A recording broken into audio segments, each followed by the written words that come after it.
The FDA just announced a recall. Frozen shrimp at Walmart might have radioactive contamination. Great Value brand with these lot numbers. It might have cesium-137. What's cesium? The periodic table tells us it's an element, a heavier, maybe kind of like an alternate dimension version of sodium and potassium. So, what does it do?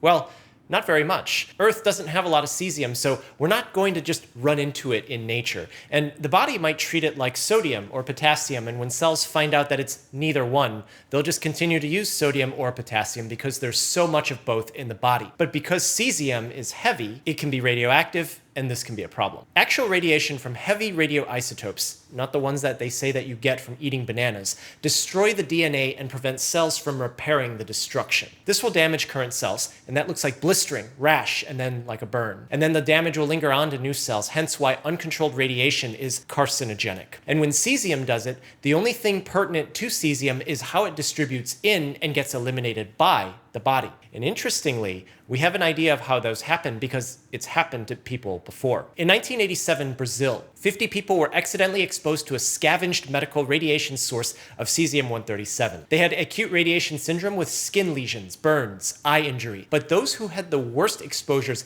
had cesium distribute into bone marrow, where cells were damaged. Bone marrow makes blood cells, and the resulting blood cells were weird. And there were not enough of the right ones. What happens when you don't have the right blood cells? Well, white blood cells are supposed to fight infections, so if you don't have enough of those, you get terrible infections. Bone marrow also makes platelets, which helps blood to clot. Without platelets, blood doesn't clot and flows everywhere and anywhere that it wants to, causing bleeding. And this is what happened to 4 of the patients in Brazil who didn't make it. So back to the radioactive shrimp.